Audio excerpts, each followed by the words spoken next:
Assalamu alaikum, mes frères et sœurs musulmans. Si je vous dis que je ne suis pas triste aujourd'hui, c'est que je vous aurais menti. Le secrétariat aux affaires religieuses de la Guinée, la honte du monde musulman, je le dis. Nous avons tous vu cette pagaille qu'il a organisée par rapport au Hajj 2022.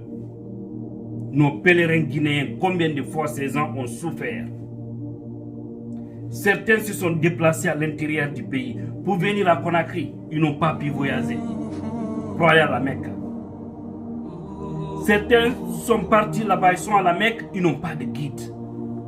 Allah Akbar. On laisse les guides compétents en Guinée. On passe toujours par le copinage, par la corruption, par le clientélisme, par l'affaire de parenté. Et on regarde seulement que l'argent. Moi, je pensais, quand on parle de corruption, ça ne devrait pas être dans un secteur d'Allah, subhanahu wa ta'ala.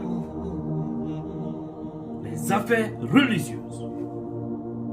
Et, Aïe-Slan Alagné, porter sur grand boubou, détenir le sapelet, mettre le foulard, sortir dire assalamu alaikum, ça ne veut rien dire si vous êtes de mauvaise foi. Parce qu'il faut savoir prier et croire en Dieu fondeur. Maîtriser le Coran et croire en Dieu fondeur. Une vieille qui meurt à la Mecque. Par manque de guide, par manque de soutien. Pourtant, les parents de cette vieille payaient l'argent à partir de la Guinée-Conakry. Pour que la vieille puisse bien passer le pèlerinage. Et nous avons appris que c'est suite à la fin. Parce que là où elle était logée, on l'a fait expulser de l'hôtel. On a vu beaucoup de nos compatriotes se plaindre à Conakry. Certains qui n'ont pas pu aller, ceux qui sont là-bas, les comptes rendus viennent à 100 fois. C'est seulement quelques-uns qui ont eu la chance. Et ce qui me choque de plus, c'est de savoir qu'on peut encore jouer à la corruption, à la malhonnêteté intellectuelle au sein de l'islam en Guinée. Mais comment Dieu peut avoir pitié d'un peuple comme ça?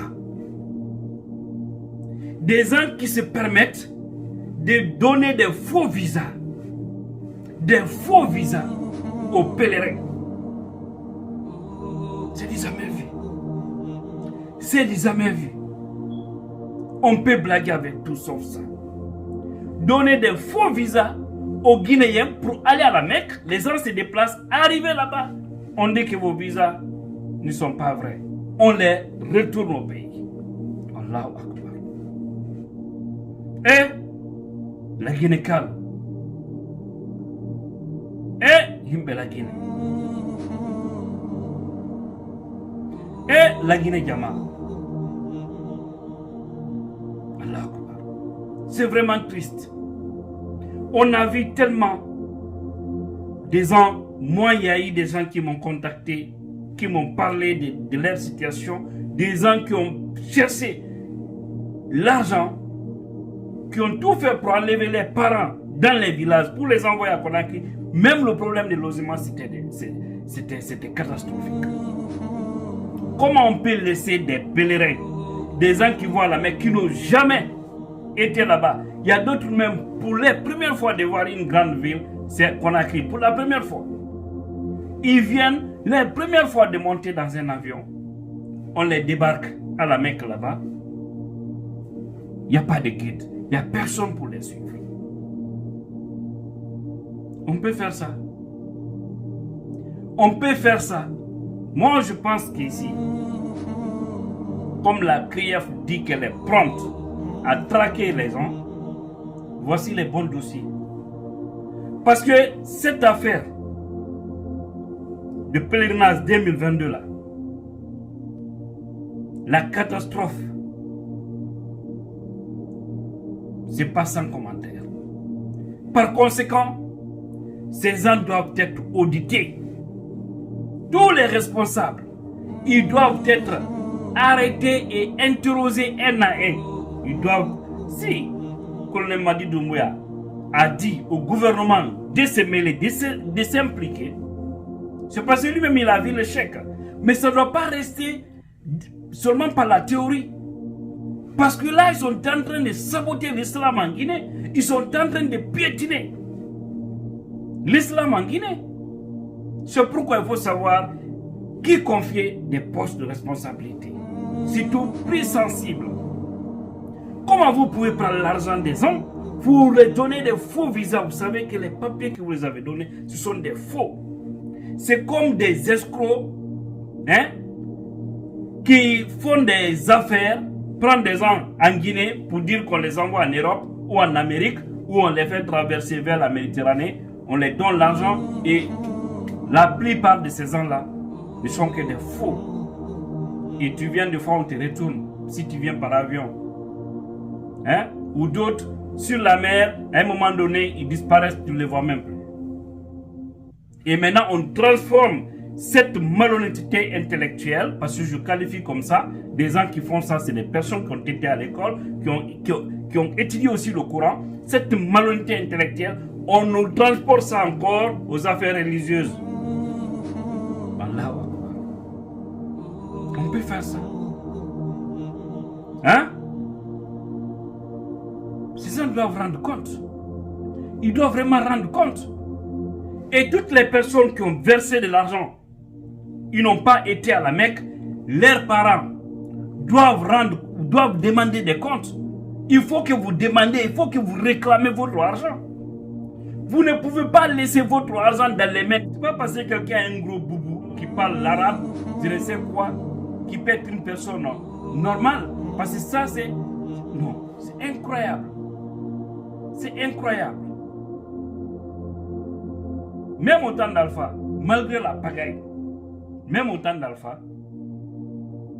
on sait qu'il y avait aussi des pagailles. Mais cette année-là, c'est pire. Et quand tu parles de ça, les nostalgiques d'Alpha Condé, ça me fait rire tellement. On dit, ah donc vous regrettez Alpha Condé? On ne peut jamais regretter Alpha, non. On ne peut pas regretter Alpha.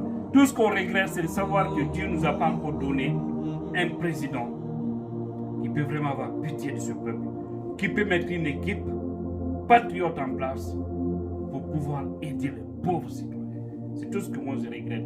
Et nous nous battons dans ce sens pour que tout cela change positivement, qu'Allah le Tout-Puissant puisse avoir pitié de nous afin de nous donner un homme de cœur, un homme de l'islam, c'est-à-dire qui respecte l'islam, qui a la pitié, parce que quelqu'un qui respecte les principes de l'islam a toujours peur et a aussi pitié des autres. Et c'est là il s'agit. Il ne suffit pas de porter nos musulmans, porter des gros boubous. Ça n'a aucun sens. Parce qu'on a vu le banditisme encore, c'est là-bas. Pourquoi vous faites ça? Faire souffrir vos prochains. Les gens se précipitent parce que là, on dit non, c'est notre traite, ça, c'est notre période. C'est comme à la veille des fêtes, vous voyez les tailleurs et puis, hein, ça qui est content. Alors, maintenant là aussi, ceux qui sont dans cette affaire de pèlerinage, ils sont contents parce qu'ils sont en train de gagner l'argent. Et ce qui est grave, ils sont en train de chercher n'importe comment, au nom d'Allah. Ils cherchent au nom d'Allah, mais l'argent sale. Des gens qu'on envoie, même le manger, c'est des problèmes. D'autres sont diabétiques. D'autres ont des maladies compliquées. Des personnes âgées. Sans guide. Qu'Allah veille sur nous. Nous devons nous repentir. Parce que ce qui nous arrive en Guinée, là, c'est pas fortuit. Je vous jure, hein, à chaque fois qu'on pense que ça va, c'est sûrement que nous régressons.